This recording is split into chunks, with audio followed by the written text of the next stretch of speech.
Kuzari visait où, non? On n'était pas allé beaucoup plus loin que les Kuzari, je pense. Je La crainte pense. c'est la crainte qu'on doit avoir. Malgré qu'il n'y a pas beaucoup de texte. Voilà, Razak. Donc c'est juste. Non, alors je vais reprendre David. Je te remercie. C'est pas malgré, c'est à cause. C'est exactement l'inverse, David. À cause. C'est-à-dire, reprenons cette idée-là qui est quand même intéressante. Je ne sais pas combien j'ai développé parce qu'une semaine, c'est déjà passé. On avait vu plein de choses en attendant, donc j'ai un peu oublié.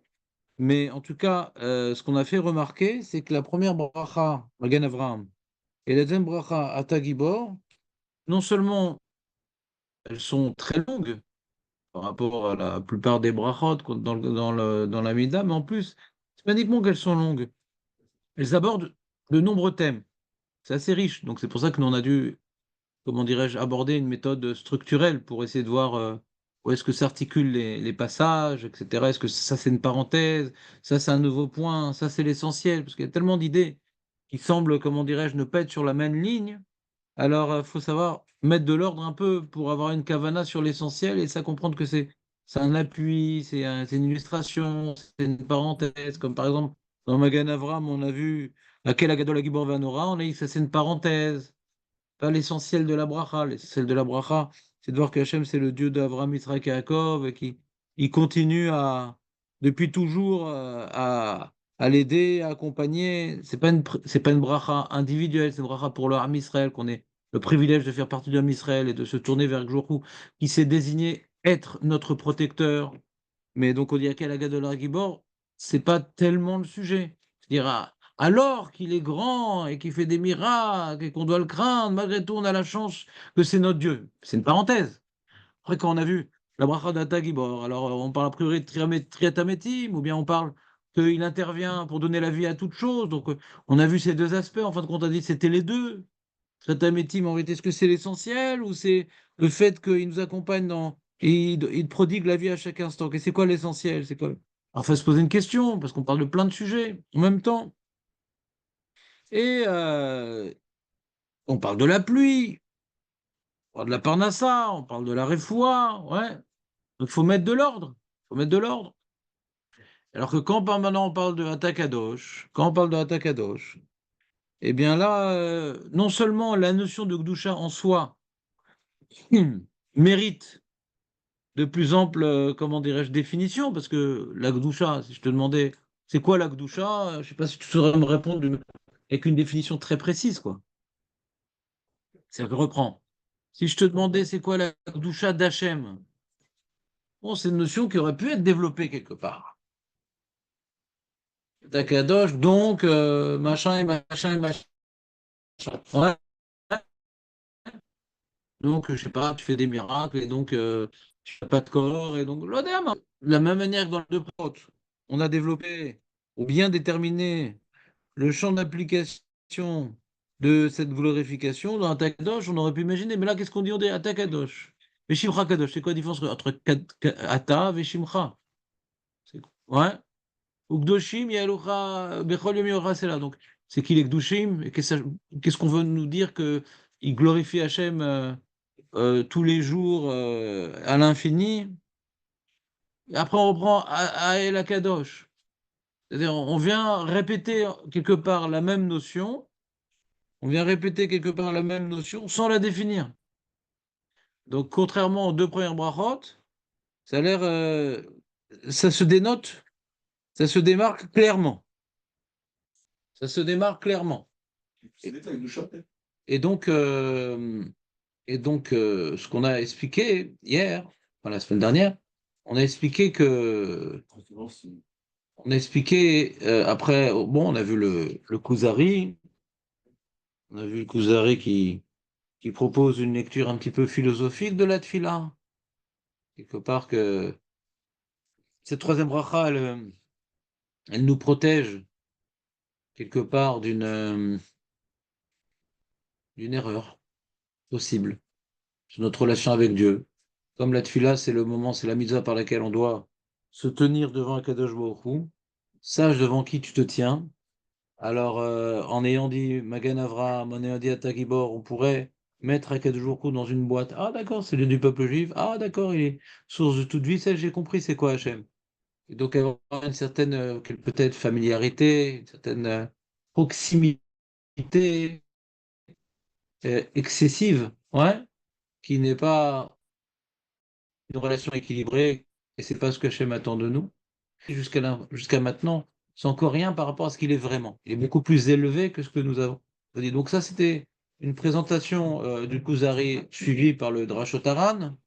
Je reprends ces termes, faisant des petites nuances.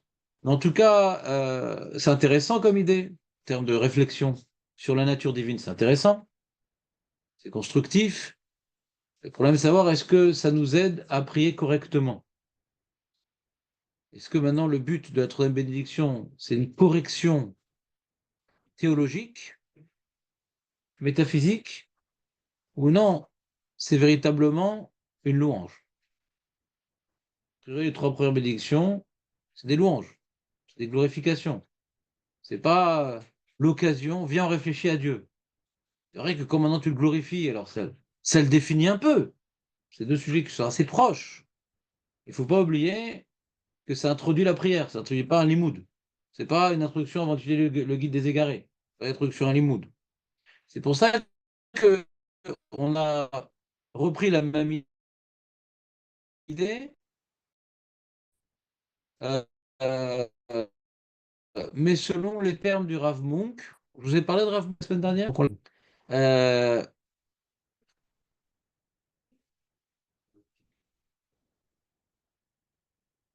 donc le Rav Munk il dit, c'est pas maintenant une réflexion philosophique sur la nature de l'essence divine, Takadosh. Ce n'est pas pour réfléchir, ce n'est pas pour concevoir, c'est pour ressentir. C'est pour ressentir.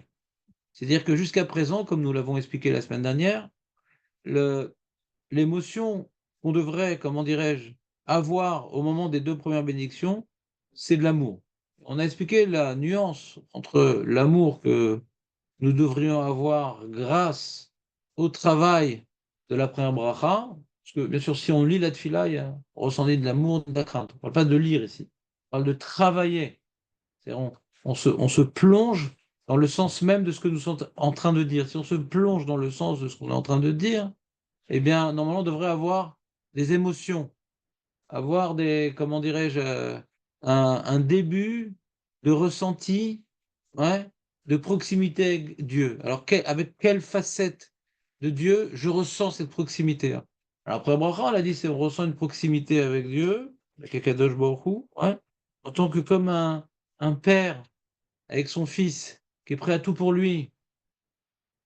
Donc, on sent maintenant un investissement avec Jourou envers notre peuple et on se sent privilégié avec Jourou, donc on a un amour, mais aussi un respect, comme un fils avec son père. C'est le Dieu des Havot, nous on est les descendants des Havot et on a la chance d'être leur lignée, grâce à quoi eh bien, on a la possibilité de bénéficier d'une proximité, d'une intervention, d'une aide, ouais, d'une sollicitation protégé, on se sent privilégié. Donc c'est un sentiment de proximité, donc on se sent proche d'Hachem. C'est la bracha hein, où on doit ressentir le plus de proximité à Kadosh Baruch Hu. Parce que il a exprimé, Hachem, dans la Torah, ouais, sa volonté de ne jamais abandonner la descendance d'Abraham et Yitzhak. Donc on fait partie de ceux qui sont le projet divin. Il faut sentir véritablement une grande proximité avec Akadosh Baruch Hu. C'est pas un moment de frayeur, c'est pas un moment d'effacement, c'est un moment de on s'envole. Il est proche de nous, il veut être proche de nous, il veut nous aider, il veut nous accompagner. Même si c'est à titre national et pas individuel, mais une nation est constituée d'individus, donc individuellement, bien sûr qu'on en profite. Bien sûr qu'on en profite. Si on rentre notre vie dans un cadre communautaire, on est là pour faire avancer le projet du Ham Israël, donc vadaï que Hachem nous aide à titre individuel. Parce qu'il veut aider la nation, il veut faire avancer le projet. Si on ne vit que pour soi, alors c'est possible qu'on ne bénéficie pas du sruta vote. C'est pas uniquement une prophétie pour la fin des temps, pas uniquement une prophétie pour la fin des temps que Hachem un jour il va faire Triatamétim, il est très très fort. Hachem est très très fort, même les morts, il peut les faire revivre. Ouais. On a mis l'accent particulier sur le début de cette bénédiction qui s'exprime dans ces termes. Hein, l'air l'âme. Vous allez dire, Ata Gibor, comment on dit, Michael, Ata Gibor, Hachem, Ado, Léolam. Léolam. Il faut s'arrêter sur le Léolam. Comment?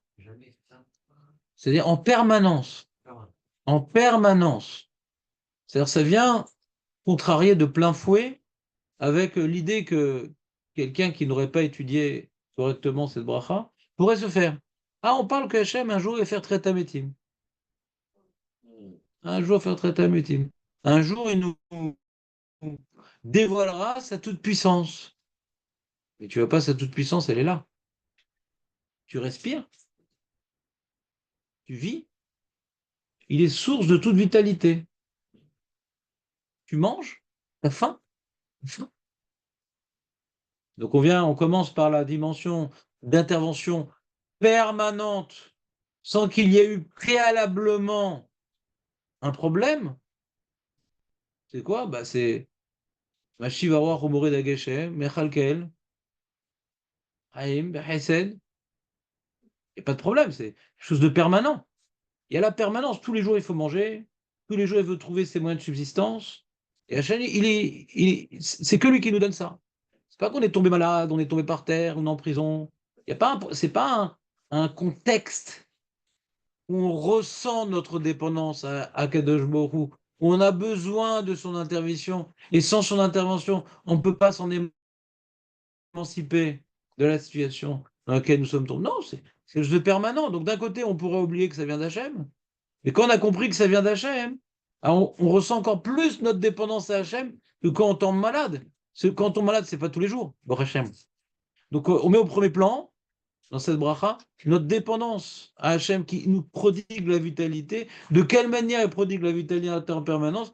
Ben, c'est par son intervention de prodiguer nos moyens de subsistance.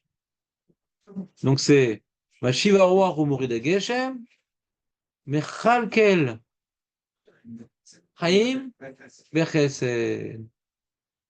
Donc Chaim, Mechalkel Chaim. Donc la nourriture, c'est un exemple de l'intervention divine. En réalité, tu peux remettre dans ça des choses plus fines comme, je sais pas, le cœur qui bat, les poumons qui fonctionnent, c'est-à-dire, il est source de vitalité, quoi. Mais Chalkel, il donne le Chaim. Et c'est du Chesed. C'est pas de la Rachamim. C'est de la bonté. Rachamim, c'est quand maintenant on a fauté et qu'on devrait normalement perdre quelque chose, et Hachem, il donne comme si qu'on n'a pas fauté. Ça, c'est de la Rachamim. Chesed, c'est même si on n'a pas fauté, rien ne l'oblige de le faire. D'accord? Vous comprenez ou pas? Il y a maintenant quelqu'un qui me demande de l'argent. Je lui donne de l'argent. C'est du chesed. Quelqu'un qui m'a fait un sale coup de l'argent. C'est la rachamim. Comprenez ou pas? Dans le deux cas, je suis pas obligé de donner. Mais quand je donne au mec qui m'a fait un sale coup, c'est plus que du chesed, c'est la rachamim. C'est quoi? Je pourrais lui rendre la monnaie de sa pièce. Non, au contraire, je vais, ouais, c'est pas grave, allez, part.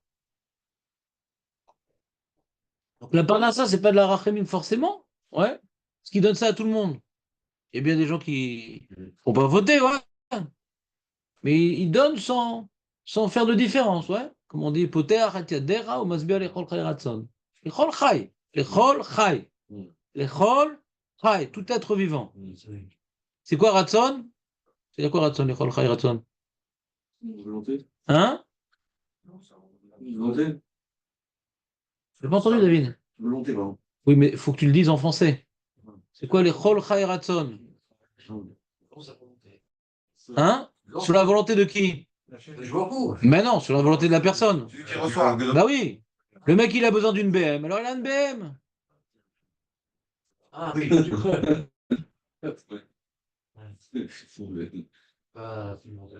C'est une des ados. D'accord? Pas une Citroën, quand même. Avoir des ambitions un petit peu. Toi, t'as une Citroën, Léon?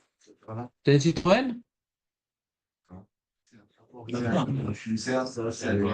Ouais, lui, il est parti en Espagne, lui. Il a de l'argent aux antisémites. Comment? C'est pas dans la bracha, hein. Bonne remarque, David. C'est dans Hachem. Je crois que t'es confirmé pour la finale. T'es qualifié. Des mauvaises questions. Non, j'explique que Mechalkel, Mechalkel, Chaim, Mechalkel, Chaim, Bechesed, c'est la même notion de l'Echol Chai Ratzon. C'est-à-dire, on voit qu'il y a un Chesed et il donne à chacun ses moyens de subsistance. D'accord? C'est ça que je voulais dire, David. Je t'ai pas demandé de modifier le texte. Tov!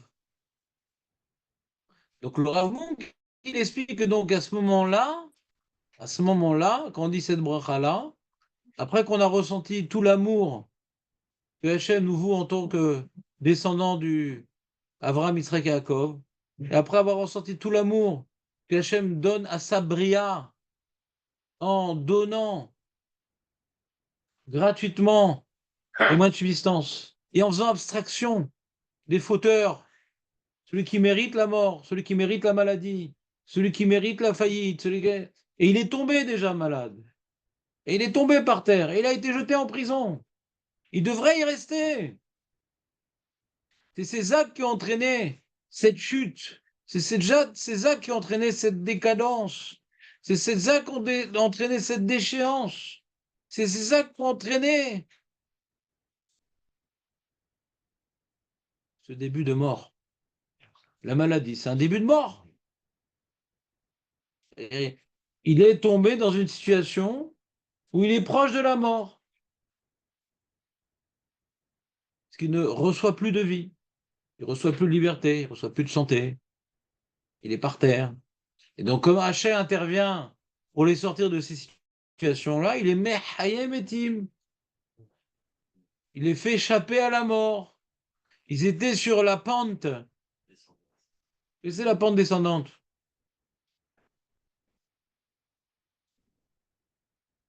Et Hachem, il vient les prendre de cette pente-là et les mettre sur le sommet. Allez, on repart à zéro. Je vous redonne de la vie. Donc, ça, c'est plus du chesed, c'est de la rachamim, parce que c'est ces actes qui ont engendré qu'il soit tombé dans une telle situation, qui devrait normalement finir la pente dans laquelle il s'est engagé. C'est toi qui es parti dans cette pente-là, personne. Tu as voulu prendre une pente, ouais, sans avoir vérifié les freins. Qu'est-ce que je te fasse? Voilà, Hachem Berachamim, allez, bon, l'erreur est humaine. Allez, là, je te remets là-haut. Fais attention la prochaine fois.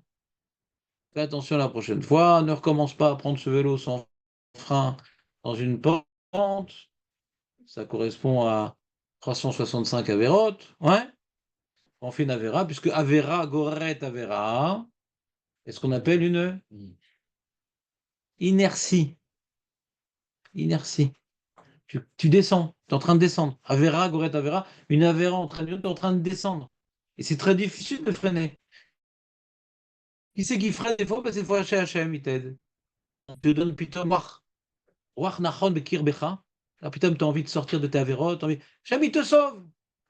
Somer Nofelim, tu es tombé dans l'Avera, par exemple. Hachem, il te sauve. Ça peut inclure aussi ça, ouais, Somer Nofelim. Ça peut. C'est comme certains qui disent Matir Asurim, ça peut aussi parler de Yetzerara, on emprisonné, ou bien de qui aide à l'accouchement, parce que l'enfant il est assir. Toutes sortes de métaphores jolies, d'accord? euh, Je ne sais pas, je vous dis pas qu'il y a un besoin d'avoir une kavana précise sur ces mots-là. Moi, j'ai plutôt une kavana générale, qui est que Hachem, il vient sortir la personne, ouais, de la galère dans laquelle lui-même s'est mis. Et donc Hachem, ça ressemble à une créatamethime. Comme vous a dit le Ritva, première, s'il ne nous donne pas à manger, on meurt. Il nous donne à manger, il recharge la batterie. On est fait pour mourir, c'est-à-dire, Chazé Shalom, c'est-à-dire partiellement. Tu manges pas, tu meurs, tu manges pas. Donc c'est comme une Tesla. Comme une Tesla, tu la recharges pas, elle marche plus. Tu comprends ou pas? Hachem, il a mis des stations électriques sur la route pour qu'on continue à rouler. Et à chaque fois qu'on recharge la Tesla, bah, c'est du chesed. Et ça permet de continuer. Sinon, elle ne sert plus à rien, la Tesla. Elle est, elle est bloquée sur la route. Donc c'est une triatamétime. Quand on est déjà tombé, qu'on ressemble encore plus à la mort. Quand on mange, on ne ressemble pas à la mort. Mais si on ne mangeait pas, on serait mort. Vous comprenez? C'est une étape avant. Alors que l'étape d'après, c'est on est déjà proche de la mort, on est déjà malade, on est déjà par terre, on est déjà en prison. On est déjà dans une situation que si on continue, c'est la fin. On a déjà, comme on a touché le fond. Et hop, hop, Hachem dit, hop, t'as touché le fond, hop, je te remonte. Et il y a le troisième point de la bracha, c'est mamash triatametim mamash, qui est à la fin des temps. Et qu'est-ce qu'on a retenu de tout ça? C'est le mot Olam. En vérité, de cette bracha-là, elle vient nous permettre de glorifier Akadosh Baruch Hu, qu'il vient maintenant pas uniquement le Dieu du peuple juif, il vient pas uniquement aider le peuple juif à intervenir dans son histoire, peut-être même ponctuellement. Non, chaque instant où nous respirons, où nous vivons, Hachem, c'est lui qui nous prodigue la vie. Donc c'est encore un amour encore plus fort, qui est moins révérentiel, qui est moins officiel, comme le peuple qui donne la révérence à son Dieu. Non, c'est Michelal, la vitalité divine est en nous. Sans lui, on ne peut pas vivre un instant. Dans la première bracha, on pourrait croire que c'est des interventions ponctuelles dans l'histoire, là où il y a besoin pour faire avancer vers le Mashiach. Là, c'est chaque instant, il est là pour donner. Et même pas à Israël, à toute la Bria, à toute la Bria. Donc c'est beaucoup plus large au niveau de l'action divine, c'est beaucoup plus gratuit,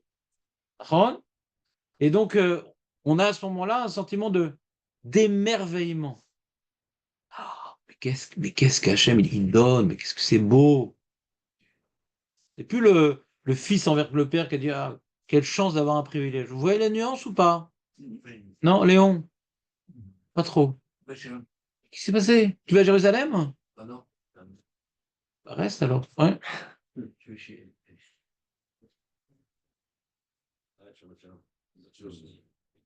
Voilà.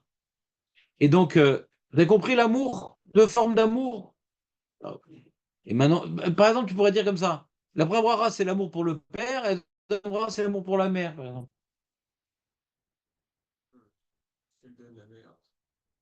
Ah, elle est gentille. Bon, je vois pas quand tu as une mère, comment dirais-je, algéroise. Ouais,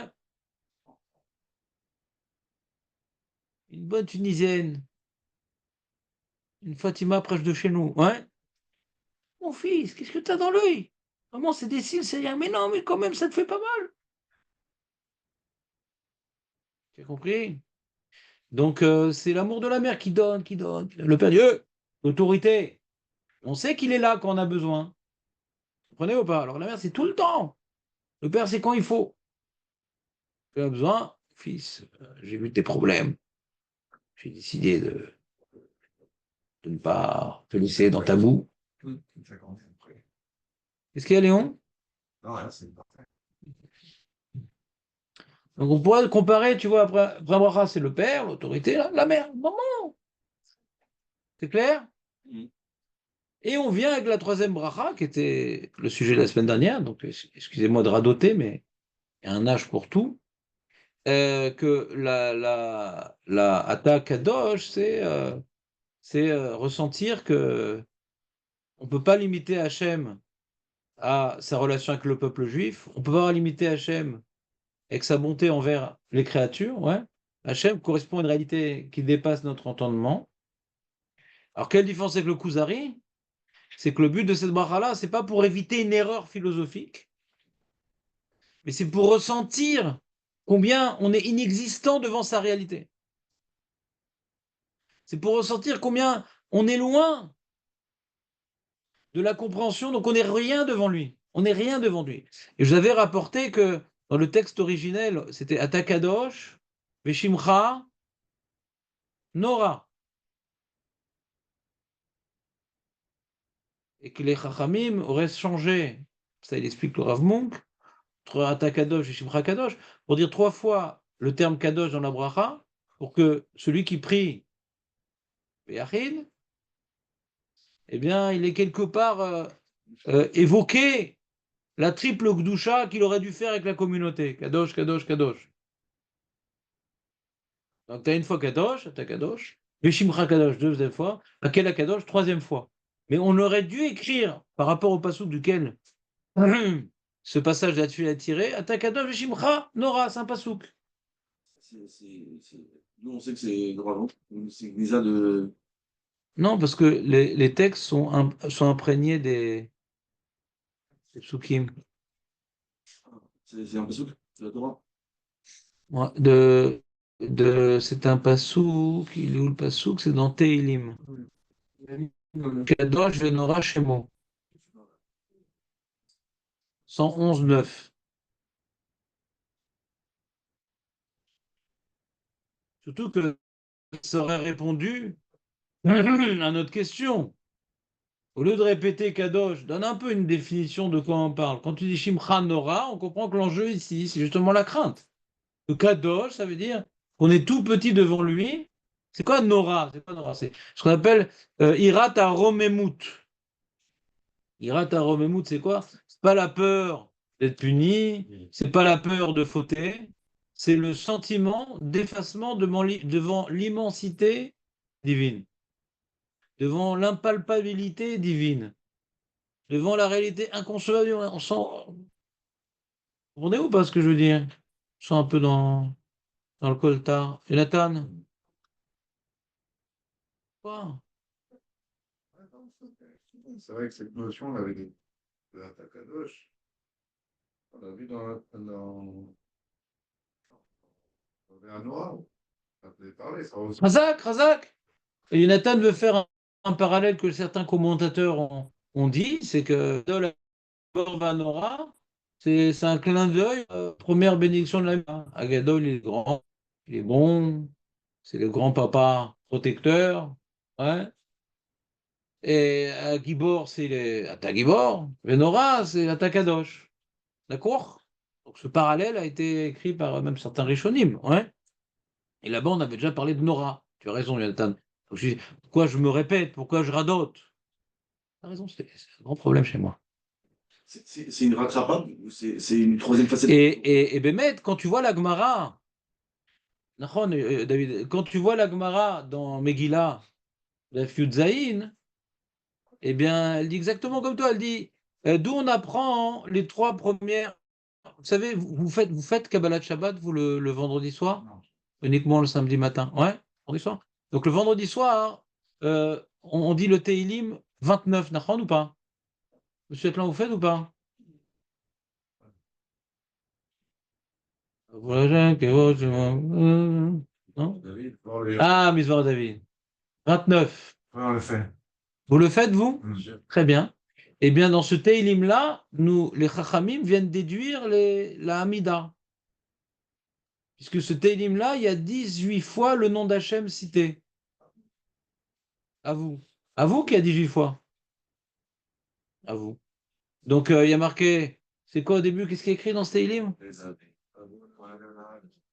Non, non, non, non, non, ça marche pas, regarde. Ça marche pas du tout. Ça va pas pouvoir se passer entre nous, là, cette histoire. C'est pas l'école, non? C'est pas Kol Hashem, Bakoar, Kol Hashem, Be'ad. Non, non, non. Non, non. C'est lourd, de toute façon. À vous l'Hachem, Bene Elim. C'est quoi Bene Elim? Les fils des puissants. Bene Elim, les fils des puissants. C'est quoi? C'est Birkat Avot. Glorifiez Hachem, vous qui avez la chance d'être les fils des puissants. Bene Elim. C'est clair ou pas? Vous connaissez cette Gemara, monsieur Atlan? Non, mais vous connaissez cette Gemara, non? Vous avez oublié? J'y crois pas, j'y crois pas. C'est pas votre genre. À vous l'Hachem, Kavod va Oz. Le Oz, c'est quoi le Oz? C'est la Gvura. Donnez le Kavod, ouais, au Oz. C'est la Gvura, Tagibor. Oz. Oz. Pas le magicien de Oz. Oz. Avou Lachem, Kevod Shemo, Ishtach Avou Lachem Be'adrat Kodesh. Alors, donnez maintenant, ouais, la louange au kavod de son nom. C'est plus Béné Elim, c'est plus sa force, c'est le kavod de son nom. Son nom. Donc, déjà, on parle déjà plus de sa réalité. Qui est Mechoubedet. Mechoubad. C'est plus les enfants, c'est plus la force, ça c'est le Mechoubad. Et regardez ce qu'il dit du Passouk. Ishtachavu Lachem Behadrat Kodesh. Prosternez-vous devant Hachem Behadrat Kodesh. C'est quoi le pshat de Hadrat Kodesh, monsieur Atlan? Un pshat atlantique. Droite, c'est la glorification. Non, la splendeur, la splendeur. C'est quoi les splendeurs de Kodesh? C'est au Beth Amikdash. Prosternez-vous, ouais, dans le Beth Amikdash, surnommé Hadrat Kodesh. Tu ne crois pas? Où j'ai écrit ça? Je n'ai pas marqué, je crois, dans mon texte, ce truc-là, non? Le temple, je n'ai pas donné la source. Ouais. Je vais pas donner la source, je vais vous la donner tout de suite. Je vais donner tout de suite la source. Ah non, je suis trompé. Je suis trompé. Qu'est-ce qui se passe? Qu'est-ce qui se passe? Hadrat Kodesh. Il y a marqué. Alors tu vois, Rachid, qu'est-ce qu'il dit là-bas? Zegdushat Hashem. Viesh bemzorze, shmona askarot kenegdan tiknu yutret brachot. Vot shemo, zegdushat Hashem. Que votre shemo. Et il y a marqué. Non, non, reste Léon. Hadrat Kodesh. Ils disent pas, tout je sais alors que c'est ça. Trop fort ou quoi? Ah voilà. C'est le Metsudat de David. Makom chez Meudar Begdusha, l'endroit qui splendifiait de sainteté, ou Bet Amikdash. Donc prosternez-vous. Qu'est-ce qu'on fait quand on se prosterne, Moshe, dans le Bet Amikdash? C'est un moment de joie, un moment de bonheur, un moment d'amour. Voilà. Donc on voit Takadosh, Veshimcha, Nora.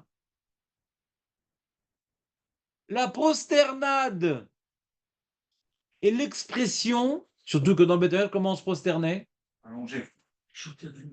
Ouais, face à terre, Tendu, ouais. comme disait le hold-upper. Face à terre. Il y avait de la place. Il y a de la place. Qui ou mais comment chez l'âme? Face à terre, mon ami. C'est vraiment le. Quand on te dit, par exemple, d'écarter les jambes et les bras et d'être face à terre, c'est vraiment la position la plus. Où tu es le plus en fragilité, quoi. Là, le mec, il peut faire ce qu'il veut de toi. Neutralisé. Quand tu te mets à genoux, tu peux encore faire un petit. Waouh! Ouais? Quand maintenant, tu es sur le dos, tu vois ce qui se passe. Alors, tu fais comme les ninjas. Ouais? Faut avoir un limbago. Mon gendre, il savait faire ça, mon gendre. Sur le dos, et là, tu te livres, tu es à la merci d'Akadosh Baruch Hu, hein. Ani mek lefanecha, ani beadecha, ani klum. Vous comprenez ou pas ce targacha? Ben, si vous imaginez bien la scène, ben, c'est à ça qu'il faut penser dans la troisième bracha de la Mida.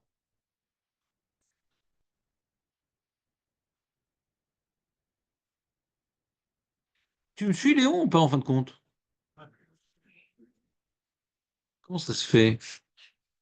Qu'est-ce qui se passe? Ouais. Et regardez, j'ai rapporté la Gemara de Rabbi Yehoshua ben Levi. Dans la note E, normalement. C'est noté. Il faut aller dans les notes. Si, bah, tu n'étais pas la semaine dernière. Et la croisière et le machin. Ouais. Dans la note E. Vous voyez la note E? De toute façon, c'est en ivrite, Léon, rassure-toi. En omdim להתפלל אלא Mishnah dit comme ça, אין עומדים להתפלל אלא מתוך כובד ראש. כובד ראש, c'est pas, c'est pas en se tirant. Sérieux. Elle dit la Gemara, hein, Mana. Tout après, c'est ça. Alors, on donne différentes explications et je vous rapporte celle qui m'intéresse, bien sûr. C'est pas un broche de crâne, c'est une sélection. Et là, Amar Rabbi Shua ben Levi. Miaha, d'ici on apprend lui. Rabbi Shua dit on apprend d'ici qu'il faut.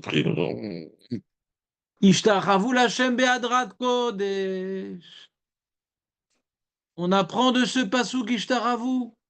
Prosternez-vous be'adrat kodesh.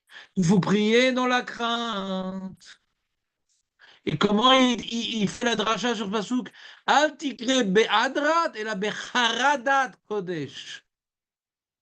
Il y a un jeu de mots, maître Capello. C'est pas hadrat kodesh, c'est haradat kodesh. Harada. Mais voilà, ça s'appelle une dracha. Deux lettres remplace une lettre. Ça s'appelle une dracha. C'est la première fois que tu devrais revenir un peu au Beth Midrash le matin pour que tu reprennes l'habitude avec les Chachamim, comment ils nous apprennent à dévoiler des sens cachés dans les psukim. Il n'y a pas que la. Toi, tu as été traumatisé par moi par le pshat. Il y a le drash aussi. C'est pas du pshat, c'est du drash. C'est pas du pshat. Le drash, il vient te dévoiler par une proximité, comment dirais-je,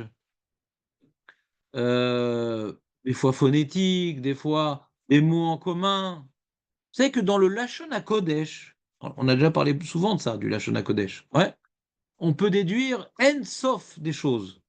Et déjà, le sens de base étymologique, bon. Mais même la sonorité, même que c'est pas écrit pareil, c'est des mots qui sont souvent proches.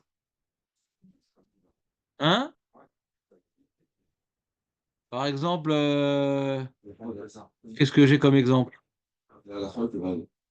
Qu'est-ce que j'ai comme mot? Qu'est-ce que j'ai comme mot? Ravirch, il joue beaucoup à ça. Celui qui étudie le pirouge de Ravirch, il va rapporter des mots qui s'écrivent pas pareil, mais qui ont la même sonorité et qui font partie du champ sémantique de la définition du mot. Ouais, il le fait presque systématiquement. Là, j'ai pas d'exemple qui me vient. Ouais. Euh, je sais pas, un petit exemple, par exemple. Il y a mita et mita. Un mec, il dit, je suis obligé d'aller dans le lit. Comment on dit en hybride? Ani chayav mita. Non, c'est autrement, le quête est de table. Le méchanes, je suis en train de dire. C'est proche. C'est ce que je suis en train de dire. C'est pas la même chose, mais c'est proche. D'accord? Ouais. Mais c'est proche. Pourquoi Mita et Mita, c'est proche? Parce que c'est chichi, mais Mita. C'est pas par hasard. Il n'y a dans aucune langue ce genre de jeu de mots. D'accord?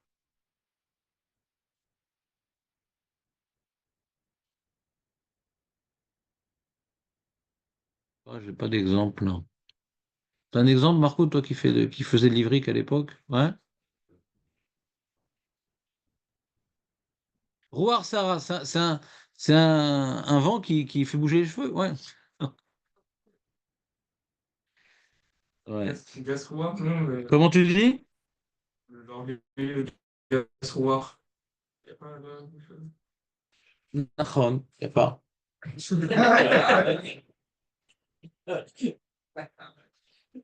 C'est un classique, ça. Donc, c'est bon? Vous comprenez ce que je veux dire? Donc, Moshe, il est choqué. Adrat, Haradat. Ouais. Par exemple, tu vois, c'est une inversion araméenne. Ouais. C'est en araméen. Quand tu dis, par exemple, revenir en araméen, je dis je reviens. Comment on dit euh, Choser en araméen? Hadar. Donc, tu vois que le he et le chet,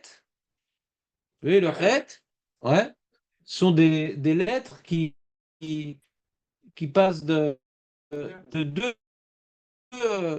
types de la chaîne utilisée par les Juifs. D'accord? Donc bon, je me sens pas obligé de répondre à ta question. Mais, Avec le fait et la version du Dalet avec le ouais, bien sûr, ouais. les deux. Non, non, c'est pas. Non. Ça, on a vu pire. Mais par exemple, je vais te donner un exemple. Il y a des fois des inversions comme ça. Il y a kifsa. avec, euh, euh, comment on dit déjà, non? Il n'y a pas une inversion comme ça? Il y a keves et kesev, ouais. C'est-à-dire la même chose. Keves ou kesev, c'est-à-dire la même chose. Il y a d'autres exemples, hein. C'est-à-dire, la Shona Kodesh, ouais, c'est l'intelligence artificielle ne pourra jamais comprendre c'est quoi. Tellement tu peux arriver à des déductions end-sauf. C'est la langue originelle. Donc il y a tout dedans. Il a créé le monde avec le. Donc il y a la sonorité, il y a les lettres dans le désordre. Par exemple, tu vois, je vais te donner des lettres dans le désordre qui sont reliées à une même idée, par exemple. Tu vois, il y a le terme zecher, c'est la mémoire. Ouais, zecher. Comment on arrive à la mémoire? Avec le rikouz, et quand on se concentre et on dit à voix haute, ça amène la mémoire. D'accord. Alors c'est même dans rikouz, c'est le resh, le kav, le zayin, et à chaza, c'est le resh, le kav, le zayin. Et ça arrive aux zecher. Comment s'est posé un truc pareil? J'arrive à la définition de comment arriver à la mémoire par les mêmes lettres que j'inverse. Et la mémoire, c'est souvent inverser des sujets aussi. Faire dans l'ordre, dans le désordre, des exercices. Bon, c'est Blissov, je ne suis pas là pour faire un cours de linguistique sainte, ouais, mais faut dire qu'on peut y aller sans problème. Ensof. Donc, t'as entendu Dan Bechadrat Kodesh? Ouais. Eh ben, ça, il n'était pas là pour me corriger au niveau de la lecture erronée. Herdat Kodesh, on dit? Bon, Herdat. Excusez-moi, on efface tout. Herdat Kodesh. Voilà. T'as entendu ou pas cette Gemara? C'était beau? T'es pas avec nous? T'es pas avec nous? Ouais. C'est-à-dire qu'on vient, moi, prendre, donc on reprend. On vient prendre la Gemara, les Chachamim m'expliquent d'où nous disons la troisième bénédiction de la Mida. Alors les bénédictions, on les déduit, les 18 bénédictions, du Teilim 29. Et la troisième, elle est Avou Lachem Kevod Shemo, Ishtar Avou Lachem Behadrat Kodesh. Non seulement Ishtar Avou Lachem Behadrat Kodesh, le Pshat, c'est la prosternade dans le Beth Amikdash qui exprime bien l'annulation totale devant Akadosh Baruch Hu, le pahad, le fait, irat aromemut, l'effacement. Mais même la dracha que fait la Gemara, hein, ouais, elle exprime, ouais, elle exprime le sens qui est dans le pshat. Parce que Ishtaravu, c'est Harada, ouais. Chedrat Kodesh, la crainte du Kodesh.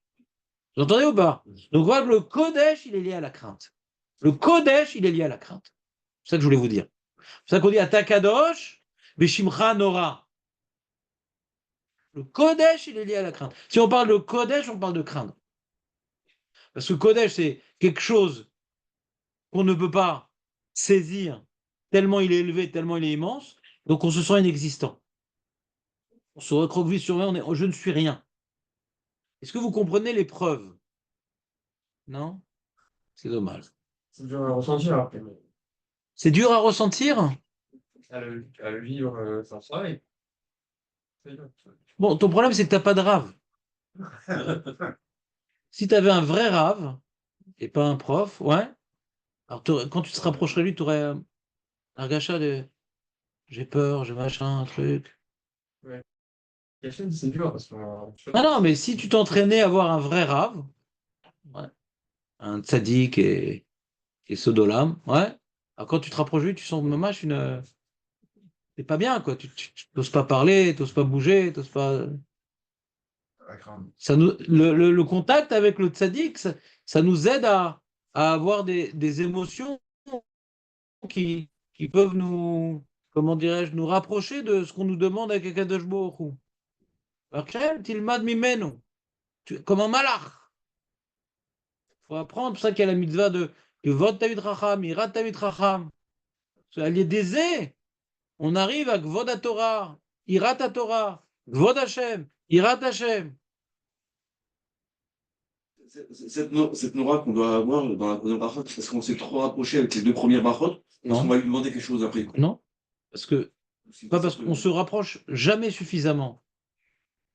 Parce que le fait de se rapprocher d'Hachem sans oublier qui il est vraiment, en oubliant qui il est vraiment, c'est mon pote, c'est mon, c'est mon coach, c'est mon coach généreux. Attends, Calmos, t'as avancé 3 pas, tu recules maintenant. Parce que tu t'es trop avancé. Donc, j'ai pas aimé le mot trop avancé. Il n'y a pas trop. Il faut sentir cette proximité et en même temps cet éloignement. Et en même temps cet éloignement. En même temps. Comment on peut avoir ces deux émotions en même temps? Aucun problème. C'est ce qu'on peut avoir envers son père normalement. On a de l'amour, mais on a une retenue, on a des choses qu'on ne fait pas, des choses qu'on ne dit pas. Vous comprenez ou pas? Pas le papa copain. Comment? C'est pas le papa copain. Voilà. Mais là, ce qui est différent avec le père, c'est que le père, bon, on descend de lui, machin, il y a plus d'amour que de crainte normalement. C'est pas une annulation devant le père, c'est une retenue. Là, c'est pas une retenue, on veut que t'aies. C'est Ani kloum, ani lokayam, rakou. Alors justement, on va arriver à l'étape un peu supérieure. On n'a pas développé la semaine dernière. On va reprendre. Donc, c'est clair pour l'instant ce qu'a dit le Rav Munk, suivi par le Sifter Haïm, c'est que ce n'est pas un travail philosophique, c'est un travail émotionnel qu'on doit ressentir avant de commencer notre Amida. Après avoir terminé les 3 premières bénédictions, on doit déjà avoir adopté une position adaptée face à devant qui je me ta crainte. S'il manque un des 3, alors tu n'es pas devant Dieu, tu es devant autre chose. D'accord? La position n'est pas adéquate. On a le Rajba. Le Rajba, lui, il ne parle pas d'élévation divine. Il ne parle pas que Hachem, on ne peut pas le saisir tellement il est différent, il est élevé. Ça dépasse notre entendement. Non, c'est pas ça la Nekuda pour lui. Lui, il te dit Ata Kadosh, Ata Yahid. Ata Kadosh, Ata Yahid.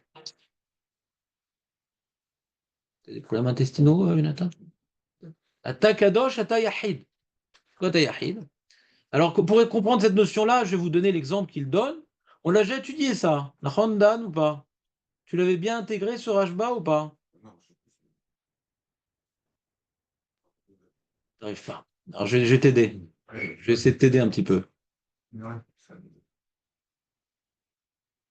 question, c'est est-ce que tu mérites? Ouais. Est-ce que je distribue les feuilles Bechesed ou Berachamim? C'est la grande là. Il en reste plein. Il n'y a pas eu de feuille rapprochée. Non, il n'y a pas eu. Si on me l'envoie par mail, je l'imprime.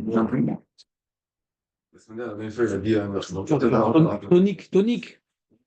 Jean. Il y a rien d'écrit. Je sais. Tiens, passe à David, même si il mérite, lui, par contre.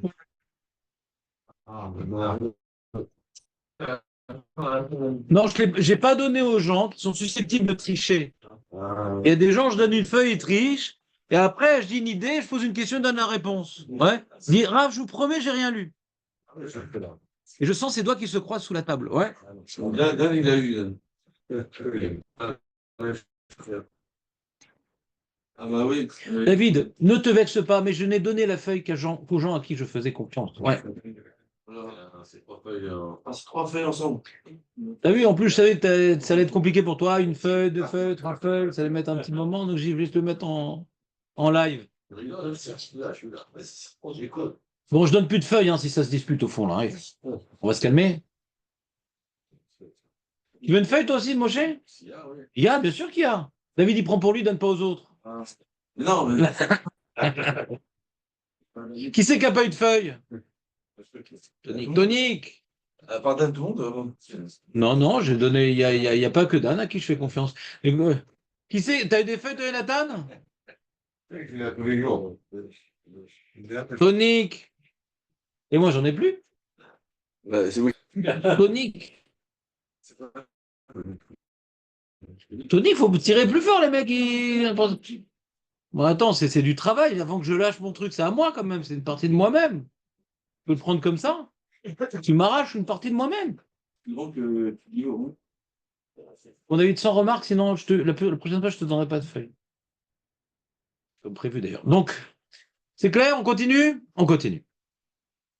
Donc, qu'est-ce que j'étais en train d'expliquer? Le Rajba. Le Rajba. Alors, bien que vous l'avez dans la feuille, dans la note waouh, mais j'aimerais simplifier le travail en ne faisant pas de lecture avec vous. Non, non, si vous lisez la feuille, tout de suite. Tout de suite. Mais pas, je la donnerai un jour peut-être. Ouais. C'est le suivant. C'est simple, je sais moi. Pas vite, j'en ai vu. c'est pas 28. C'était vous. Chomo. Faut aller chercher dans la prairie d'Abrot. Donc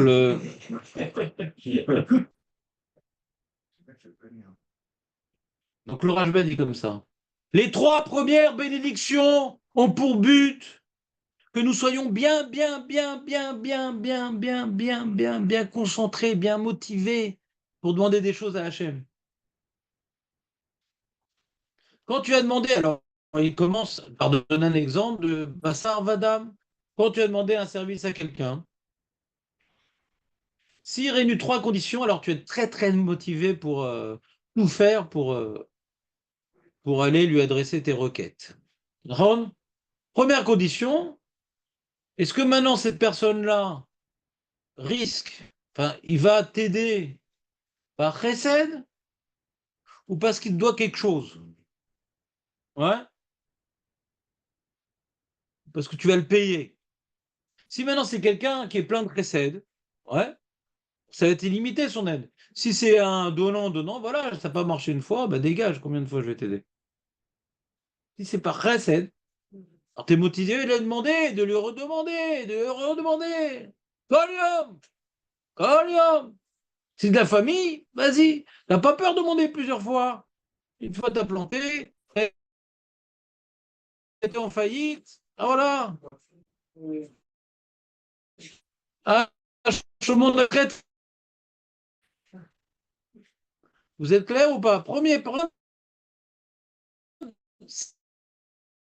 c'est qu'on fait en machin. Il m'aime beaucoup. Mais d'accord, il est prêt à m'aider, mais une fois je lui ai demandé 100 000 shekels, je ne peux pas lui demander 2 fois quand même.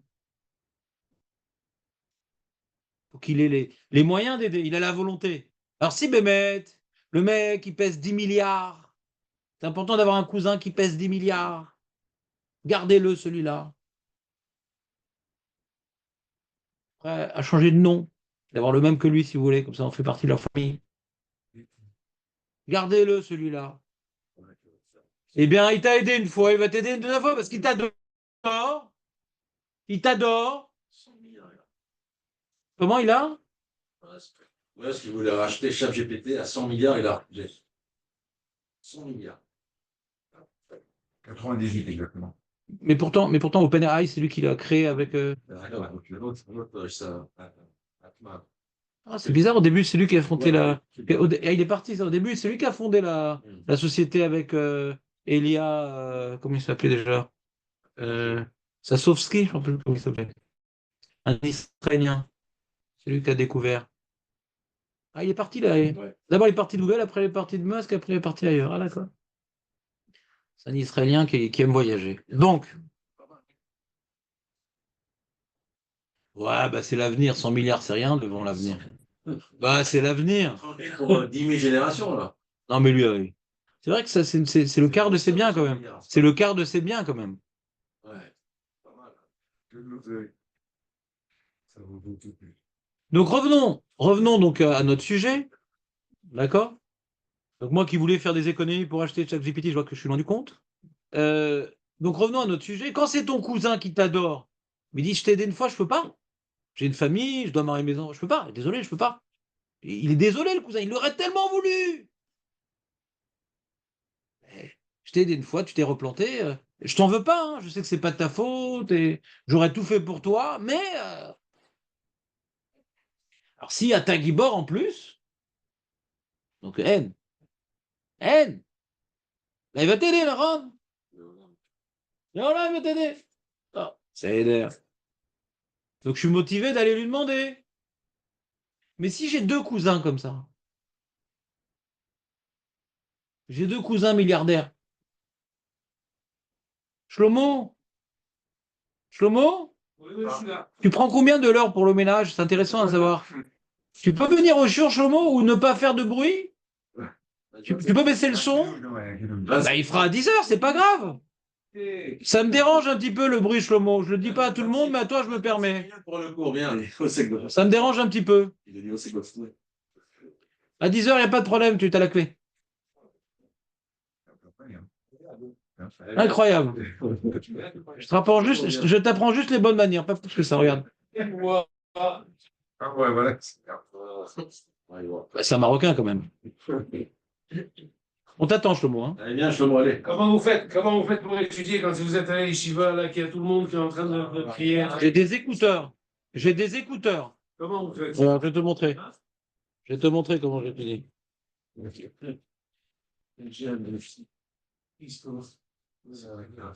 Oui, vous avec vous-même?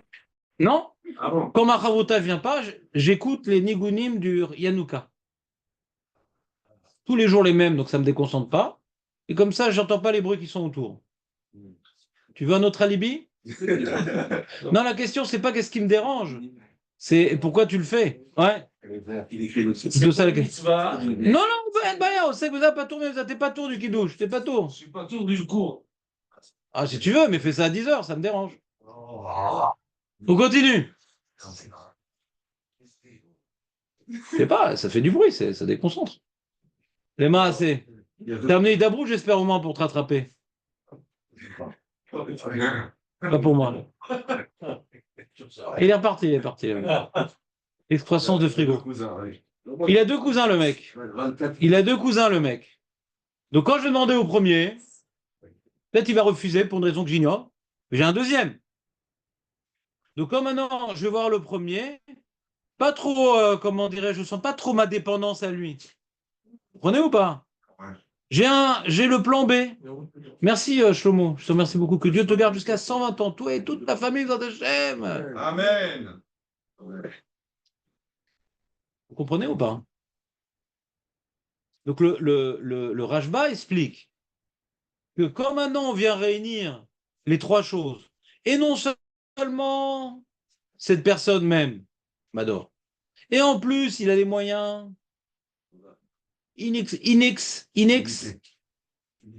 comment y penser? Inépuisables. Et en plus, il n'y a qu'une personne au monde comme ça, d'accord? Alors je vais prendre l'avion pour aller le voir. Je sais que je vais pas revenir les mains vides. Il y en a deux, je dis bon, peut-être je vais pas prendre l'avion, je vais voir où il est où le deuxième. Vous comprenez ou pas? Donc comme maintenant Hachem, c'est le Dieu d'Abraham et Jacob qui veut aider les descendants de Abraham et Jacob. Et Hachem, il est Gibor, il peut tout faire. Et il n'y a que lui. Il n'y a pas le médecin, il n'y a pas le banquier, il n'y a pas le policier, il n'y a pas le khayal. Tout ça sans Hachem, ils peuvent rien faire. Qu'est-ce que tu attends le secours de l'armée? Qu'est-ce que tu attends le diagnostic du médecin? Qu'est-ce que tu attends le prêt de la banque? Tu sais, tout ça, c'est du décor cinématographique. Il faut faire les shtadlout. Mais tu t'appuies pas sur eux. Rak ou Noten, Rak ou Merapé, Rak ou Matzil. Donc quand tu as intériorisé ces trois paramètres-là, quand tu commences là, tu es là, tu es suffisamment motivé pour y mettre toute ta neshama qui Rak ou. Donc c'est pour ça qu'il explique que Atakadosh, c'est Rak ou. Comprenez ou pas?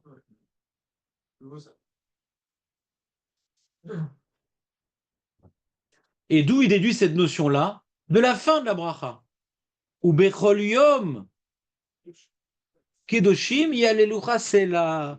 Alors, il y a marqué, regardez dans la note, donc c'est la Yud, je pense. Non, la Vav. La Vav. C'est écrit en petit, donc je pense. C'est marrant, des fois, le Vav, quand il est petit, tu vois ici. Où est-ce que je l'ai mis, ça? Oui. Vous voyez, dans la note Vav, il y a des trucs soulignés, machin. Et avant, shoot à Rajba. Donc, c'est une explication pour les gens à Rajba. Donc, il y a marqué, t'as vu, à vote, en italique. L'agdim le nafsho, chez nos shoel al tzadak moul. C'est pas parce que je mérite ou parce que je vais devoir payer. Rakal tzadak chesed abuchlat, Hachem. C'est là, je m'adresse à lui parce qu'il le veut. Il le veut participer à notre destinée. Veu omram zocher chasdei avot. Il se rappelle des bons actes de nos pères à notre profit. Veshniya gvurot. L'agdim chez nous mistapek be'echolto. J'ai pas de doute sur son potentiel. Il est omnibus, omnipotent. Allez d'avoir shirtse, afflamit, il peut même tuer, faire vivre. Il n'y a rien qui est devant lui. Et troisième, c'est ce qui nous intéresse. Vashishit kedushat Hashem. Chez Magdisho Mamlicho. À la colle. Je l'élève et je le royotise. C'est quoi royotiser Hashem? Je reconnais que tout est dans ses mains. Wameler. Trump, Trump peut tout faire. Il se trompe, mais il pense pouvoir tout faire. Il va régler le problème israélien, il va faire la paix avec l'Ukraine, il va. Pas quoi, il va tout faire. D'accord. Tout faire. L'agdim sheno mistapek be'echolto. Pardon, j'ai perdu la ligne. À la kol ou me'id chez kol hakedoshim. Donc c'est la fin de notre bracha. Kol hakedoshim. Shu remez av les halim. Anivdalim. Les hakedoshim, c'est les anges, les anges des anges et des anges, les séraphins et les galgalim. En philosophie aristotélicienne, il y a plein de niveaux, plein de sphères, plein d'engrenages, un truc très spécial. J'aime nefesh, les galgalim. Chez Poalim, Barolam, Nagat, Ativit. C'est-à-dire, même les lois naturelles qui nous semblent être naturelles, ouais, ben, elles n'existent pas devant Akadosh Baruch Hu, elles n'émanent que de lui. Mais alelim bechol yom lishmo itbarach umodim ki kocham mina shefa nishpa elehem mimeno itbarach venam poalim rak birtsuno itbarach. Il n'y a aucune force dans le monde à part Dieu. Ou Ehad. Il n'y a aucune force dans le monde à part Dieu. Pas pour dire qu'il est fort, pour dire qu'il est unique. C'est pas pour dire qu'il est fort. Il peut être le plus fort, il y a d'autres forces. Vous comprenez ou pas? Il peut avoir la force de la nature, à chaque des fois, ben, il retient la force de la nature. Mais sinon, elle marche d'elle-même. Ça pourrait être ça, ta guimard. Non, tu te trompes, on est dans le crescendo ici. C'est pas uniquement, il peut faire ce qu'il veut. Il n'y a rien qui fait quelque chose. C'est lui qui fait tout. Ata Yahid. Tu comprends, Dan, ou pas, sous cette forme-là un peu mieux? Non plus. C'est ceux qu'on aurait pu croire qu'ils ont la force. Voilà. Ceux qui sont très élevés et qui ont un rôle dans ce monde-là pour faire avancer des choses, ils ne sont. Et que donc, tu vois, les chrétiens, ils vont prier les anges, ils vont prier les saints, ils vont machin, etc. Il dit, ça sert à quoi? Ça sert à quoi? Ils ne sont rien, tout vient d'Hachem. Il n'y a pas d'intermédiaire. C'est Maïsraël, Hachem et le Kenou, Hachem et Had. Hachem et Had, il n'y a rien d'autre. En od milevado. Et là, on va essayer d'accélérer un peu comment dirais-je, la compréhension. Parce que là, j'ai rapporté dans le 1.1.3, Shlomo. Ah, t'as pas reçu ta feuille? Il m'en reste? Bah, disons qu'il y a des horaires aussi qui sont écrits sur le Loir. Je peux donner une fausse feuille si tu veux. Si tu veux, j'en ai. Donc, il y a le Tzror à mort. Vous avez... Ah oui, c'est vrai que j'ai changé de nom. J'ai une nouvelle feuille, moi. J'ai tout changé dans ma feuille. Non. Bah oui, j'ai tout... bah, toujours. Ça m'arrive pas dans ma vie de relire un texte sans changer. Des fois, c'est fondamental ou des fois, c'est essentiel. C'est ou l'un ou l'autre. Donc, vous voyez le Tzror à mort. C'est 1, 2, 2. On aurait pu savoir, on aurait pu imaginer que le Tzror à mort, il explique Mechaya Metim. Maintenant, il explique les 3 bénédictions comme le Rashba. Alors j'ai mis, tu vois, j'ai mis dans la note, c'est qui? Parce que vous n'avez pas l'habitude de voir des noms comme ça. Oh, mort. Rabbi Avraham Rabbi Yaakov Saba, Nolad BRR Beshnat 1440 quand même, à Castille. C'est pas longtemps, c'est pas longtemps avant l'expulsion quand même, 1440. Ouais. Donc il a dû vivre, il a dû vivre ça. Puisqu'il est 92, ça fait donc ouais, 52 ans. 52 ans. Il était à la fleur de l'âge quand il y a eu l'expulsion. Et c'est un Talmide, écoutez bien, monsieur Atlan, de Rav Yitzhak de Léon. Ah, ça va, dis donc. C'est qui Rav Yitzhak de Léon? D'ailleurs, on le connaît. C'est pas celui qui a écrit le Zohar? C'est pas celui qui nous a transmis le Zohar? C'est De Léon. C'est sûr que celui qui a transmis le Zohar, c'est De Léon. Mais c'est qui? Attends, je vais vérifier comme ça qu'on a un petit peu de connaissances en géographie. Alors attends. On est plus sur Don Corleone. C'est quoi ton angoisse? C'est quoi ton angoisse? Non, non, Non, non. c'est. Léon de. Vas-y, dis-le qu'on en finisse. Non, non, c'est quoi? C'est Rabbi Shimon on connaissait pas avant que. Bétar, c'était une Torah orale. Ok. Bétar. J'ai retrouvé. Non, il n'a pas été retrouvé, non. Non, c'est Rabbi Moshe de Léon. Mais Mekoubalé Sfarad. Sauf Améa, non, donc il est beaucoup plus ancestral. Il est à la fin, il est en 1290 comme ça.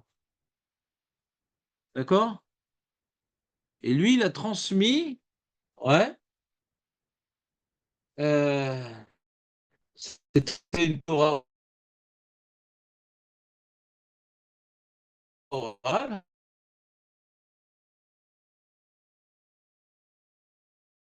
Une Torah orale. D'ailleurs, quand- d'ailleurs, ça répond. Alors, effectivement, Il y avait un Rabbi de Léon aussi. ça, hein. Ça, Oui, on parle de lui. Ah, T'as pas un truc à faire dans la cuisine? Donc, on a ici le Rav Moshe de Léon, peut-être c'est de la famille, parce que des Léons, on en connaît plein, ouais. Et on a Rav Yitzhak, mais quand même, c'est quand même 200 ans après, 150 ans après, ouais. Donc, il y en a eu des Léons, ouais. Et donc, et c'était un Mekoubal également, le Tzror mort. Ah, mais oui, je crois qu'il était. Oui, j'ai lu sa vie un petit peu, je crois. Il a même vécu l'Inquisition et tous ses enfants sont morts, machin. Oui, il y a une histoire tragique sur lui. Ouais, il y a un truc tragique sur. J'ai beaucoup pleuré pour lui. je peux pas dire, ça répond à une question. Pourquoi Non, non, une seconde, moi j'aime bien. Ah non, j'adore, moi. Les gens, ils ont besoin de savoir la vie d'un rap parce qu'après, ça, ils ont plus. Ah, mais qu'est-ce qu'ils sont. c'est pas ça le film. Hein. Non, je sais, mais moi, j'aime bien faire perdre le fil comme ça. On joue la montre, regarde. Ouais.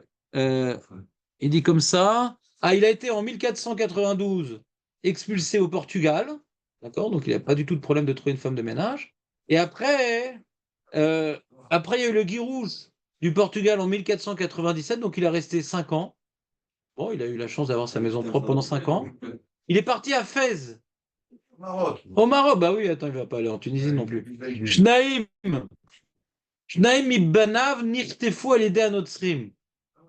2 de ses enfants ont été kidnappés par les chrétiens. Ved kitve hayat shel Sfaram nelatz ligvor.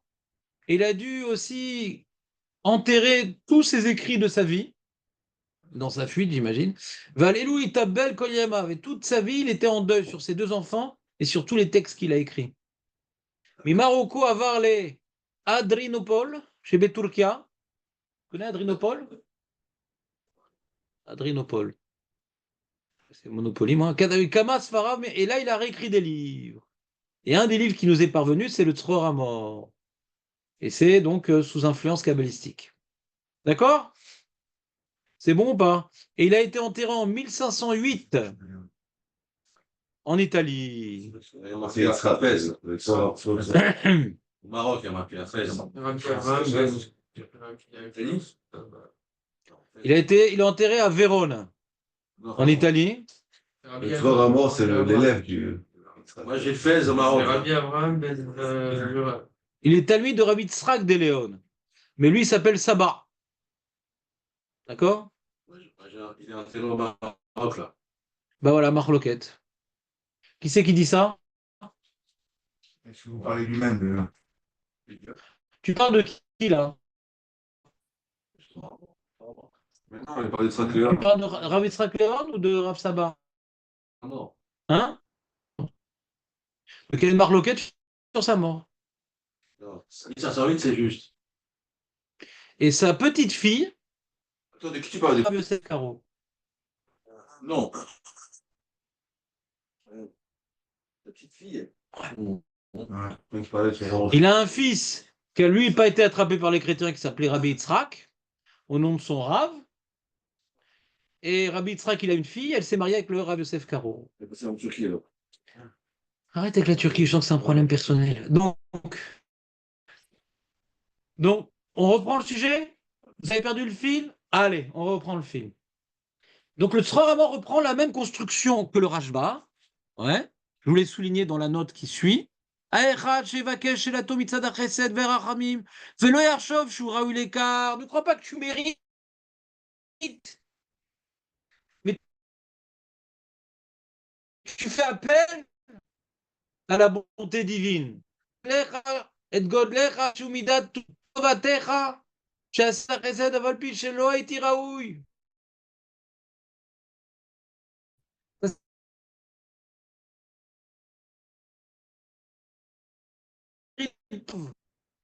כל הגמור בור, הולט להשלים דתו de pouvoir répondre à toutes mes quêtes. וזהו בית ידיך החזקה. והשלישי, שיש לו לחשוב ולדע שאין אחר בעולם שיוכל להשלים שאלתו, il n'y a personne d'autre qui pourra répondre à ta requête, ולא למחות ביד השם לעשות, et personne ne pourra empêcher Hachem de me donner ce qu'il voudra me donner. Ah, Trump, il veut me donner de l'argent. Il dit, attends, en tant que président, tu ne peux pas donner l'argent à qui tu veux. C'est l'argent du pays, tu peux pas faire ce que tu veux maintenant, c'est fini. On va regarder tes comptes, tes trucs, machin. On va t'envoyer en prison dans 4 ans. Tu ne voudras pas sortir de la Maison Blanche. Pardon. Mi el bashamaim.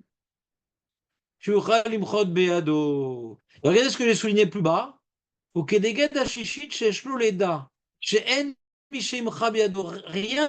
ne peut empêcher Hachem de faire. אנו אומרים אתה קדוש, שמך קדוש וקדושים בכל יום ינוחת סלה, לפי שכולם תחת ממשלתו וכולם תלויים בו, והוא אינו תלוי בהם. Tout dépend d'Hachem, et Hachem il dépend de rien. ואומרו אין קדוש qu'Hachem כי אין בלתך. Qui c'est qui dit ça? אין קדוש qu'Hachem כי אין בלתך. Monsieur Atlan. Hana. Ah, tes références, pas. Ouais? Non! C'est Hana! Puisque l'Agmara, elle apprend les 18 bénédictions, des 18 Askarot, du Perek Kaftet. Mais le Midrash, il apprend Hana, il y a 18 Askarot. On apprend les dieux de Hana. Et donc la bracha de Atakadosh, on l'apprend de En Kadosh Kashem qui En Biltecha. Ça se dit comme ça? Je suis pas sûr. C'est pas normal. Quoi, j'ai bien prononcé? Il y aura différentes garçons, j'imagine. Donc ici, il veut expliquer ce qui te dérange, Dan, que la notion de Kadosh, c'est Meyuchad, En Odacher. Il rapporte un pasouk. En Kadosh Kashem Lama, qui En Biltecha. Et Aval Pirushu Bazoar,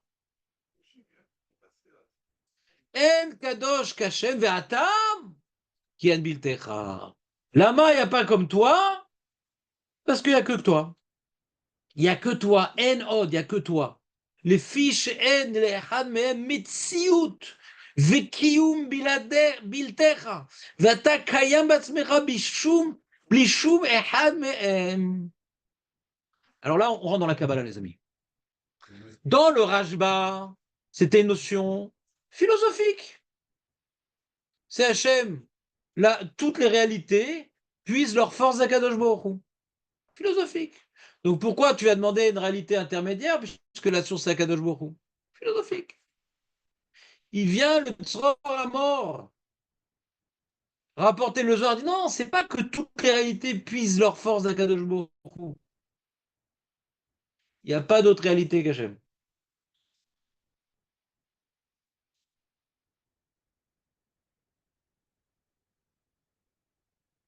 En lechad mem metsiout. Leur metsiout, pas leur force, leur réalité. On ne parle pas de force ici. Alors ça, c'est la notion que je vous ai souvent répétée, bien que je ne sois pas Chabad, développée par le Baal HaTanya. Le Baal HaTanya, dans son Chelek Bet de l'Ikouté Moharan,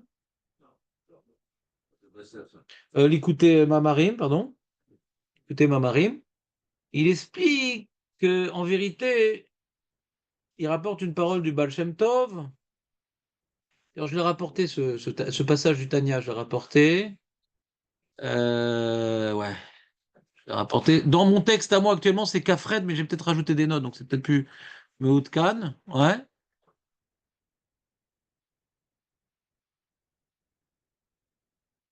Regardez, vous avez ou pas le Tanya? Café. Er shekol nivra, ve'esh u be'emet nirshav le'ain ve'efes, mamash legabe koach ha'poel, ve'ruach piv, shebenif'al ha'me'ave oto tamid ou motzio me'en mamash le'yesh. Chaque instant, il y a une recréation, ouais, de chaque réalité dans le monde, où ma shekol nivra nif'al nirelanu le'yesh, ou mamasho, ouais, ou mamashut, pardon. L'impression qu'il y a une réalité de ce monde. Parce que comme Hachem, il vient, comme tu vois le courant alternatif. Tu connais le courant alternatif, monsieur Atlan, ou pas? Je connais. Tu connais bien. Comment ça marche? Ça s'arrête, ça reprend, ça s'arrête, ça reprend. Comment ça marche exactement? Je ne sais pas que ça s'arrête, ça reprend. Ça va en crescendo, descendre. Et au moins, Voilà. Mais nous, quand on le voit, on a l'impression que c'est quelque chose de stable. Tu as la lumière, c'est stable. En vérité, non. C'est une recréation permanente. Ça c'est la quand tu es en un mariage, des fois ils mettent des lumières comme ça. Ouais. Alors tu vois le mouvement décomposé. Comme il y a un moment d'inexistence, c'est l'obscurité, donc ça te permet de voir comment dirais-je, la décomposition du mouvement. Et ben tu vois ces lumières-là, c'est ça. En vérité, il y a un moment où on existe, un moment où on n'existe pas. Et c'est Hachem qui refait la lumière à chaque fois, qui refait la lumière à chaque fois, qui refait la... Tu vois l'image ou pas un peu, un truc, machin? Comment tu dis? Stromboscope. Omboscope, autant pour moi. Vers Machal lésé, j'ai mis en caractère, j'ai souligné à Machal lésé, vous voyez ou pas? Oui. Ou Or Hashemesh Ameir Laaretz Veladarim, Tuziv Veor Amit Pachet Miguf Hashemem Venire Laen, Kol Meir Laaretz ou Behallal Olam Ze Pashut She Or Veziv ou Yeshnogem Ken Begouf Chomer Kadour. Donc, la lumière du soleil, c'est pas quelque chose de distinct du soleil, c'est l'épanchement du soleil. Maintenant, comme maintenant, il y a des nuages, il y a un trou, il y a un rayon, on dit ah, un rayon du soleil. Tu vois pas le soleil. Tu as l'impression que ça existe. Tu as l'impression que le rayon, c'est une réalité, mais il n'est rien en vérité. Il est annulé au soleil. C'est juste, on voit l'intensité du soleil par le rayon, mais je ne vois pas de soleil. Il y a des nuages. Je vois une barre blanche. D'accord? Eh bien, la réalité du monde face à Djourou, elle est comme le rayon du soleil. On n'est que l'épanchement de l'énergie divine. On n'est rien en soi. T'entends ou pas, David? Ça rend fou. Bon, vous pouvez dire toute la note, là, je vois qu'il est tard. Mais tout ça pour dire que, quand on dit que N odd, ça ne veut pas dire qu'il n'y a pas d'autre force, d'après le Zohar. Il n'y a pas d'autre réalité. La réalité dans laquelle nous vivons, qui semble être distincte d'Hachem, c'est un mirage. C'est un mirage. C'est bon. Mirage, ouais, on reprend. Tu vois, il y a Léon devant moi. Il y a Mickaël devant moi. Il y a Samu devant moi. En vérité, il n'y a rien devant moi. Et même moi, je ne suis pas devant vous. Si maintenant on enlevait le filtre, je donne un exemple, voilà, je donne un exemple. Vous diapositive,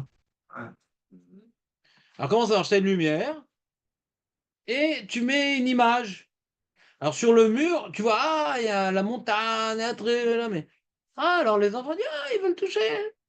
Tu fais un gâteau, gâteau. Gâteau, gâteau, gâteau. Ouais, c'est un gâteau. Ouais. Alors l'enfant, il va essayer de manger le gâteau, mais il n'y a pas de gâteau, il n'y a que de la lumière. C'est pas une réalité, le gâteau. Il n'y a que de la lumière divine dans ce monde. Mais il a fait une diapositive de Michael, il a plus ou moins bien réussi. Ouais. De Léon, sans commentaire. Le monde, il y a plein de petites diapositives, mais tout c'est la même lumière, c'est Akadosh Baruch Hu. Vous me suivez ou pas? Je vous ai rendu fou. J'aimerais pas être le seul fou quand même ici. Mais bah, du coup, la libre arbitre des efforts, C'est une grande question. De toute façon, la question du libre arbitre, on l'a déjà chez les philosophes. Puisque Hacham, il sait tout, alors comment on a le libre arbitre? C'est le même genre de problème. C'est le même genre de problème. Hachem, il dépasse le monde. Hachem, il dépasse le temps. Alors, c'est quoi notre place dans le monde? C'est pas par rapport à Dieu, on n'existe pas. Par rapport à Dieu, on n'existe pas. C'est inclus dans la question du Rambam. On n'existe pas. Mais Hachem nous a donné l'impression d'exister. Pourquoi faire? C'est quoi notre... C'est de trouver où il est l'engin qui projette la diapositive et d'enlever les diapositives et d'être face à la lumière. Il faut arriver à se représenter l'inexistence du monde et que Hachem, il est partout. Alors au début, le Balatanel explique que Hachem, il a créé le monde. C'est des combinaisons de... Les réalités sont des combinaisons de lettres.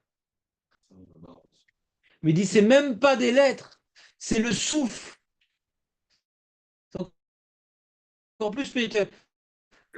Hachem, il a créé par un souffle, c'est le souffle de la prononciation.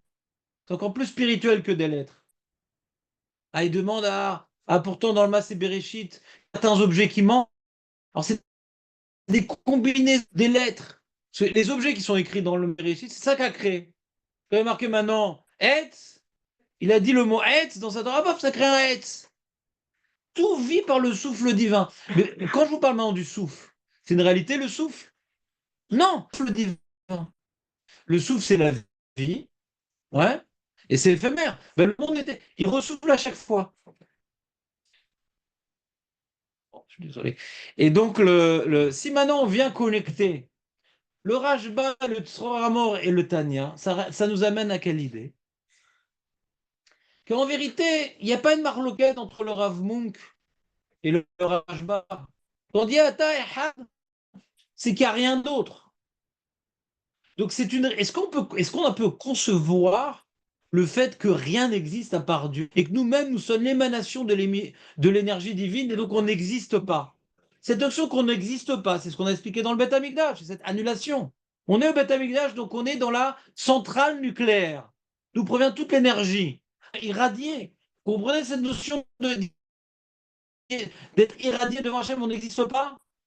L'âme n'existe pas, parce qu'il n'y a rien d'autre. Donc quand on dit maintenant Ata Kadosh, je vais à Yachid, ça revient au même d'après le Zohar. Est-ce que vous m'avez suivi un petit peu? Pas trop. Presque pas trop. Presque pas peu. Tout émane de lui au final. Tout émane de lui. Non, c'est pas tout émane. Rien n'existe. Et cette notion que rien n'existe est pour nous difficile à concevoir. On a dit la Gdusha d'Hachem, c'est qu'on n'arrive pas à le concevoir tellement il est élevé. Ça va mener à Romemout automatiquement, ça. C'est la même chose. Quand on dit maintenant on ne peut pas concevoir Hachem parce qu'il dépasse notre entendement, on devrait arriver à comprendre qu'il est tellement grand que même nous on n'existe pas, Naran. Il vient tellement remplir toute chose que même nous on n'existe pas. Donc c'est un effacement. Donc en od. Donc Ata Kadosh, c'est en od. Tu expliques à chaque fois, c'est dans le rad, c'est magnifique. Je sais pas comment dire. Attends. Et dans le rad, c'est plus pour notre intérêt. Je vais t'expliquer. Quand on C'est la comprend. seule à pouvoir donner, donc c'est. T'as raison.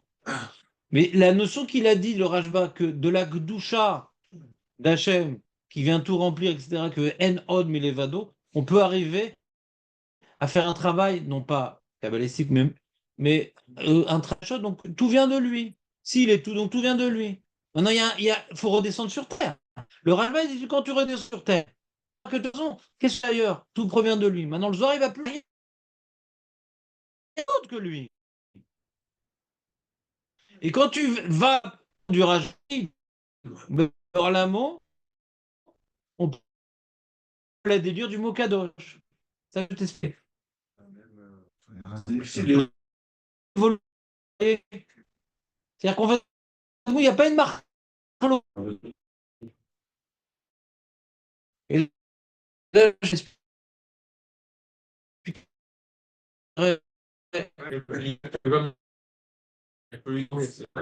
non, c'est pas que c'est la première bracha.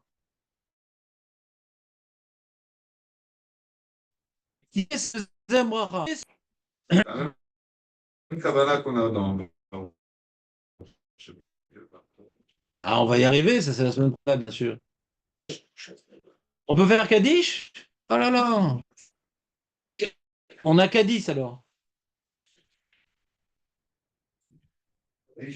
Shabbat Shalom. מתקדש שנה הבא. אמן. עמדתי כדאי כלותי וימי חמומתי ועצמם וכאלה וכאלה משתחק. כל זה נצא בהגדלת מלכאים. אמן.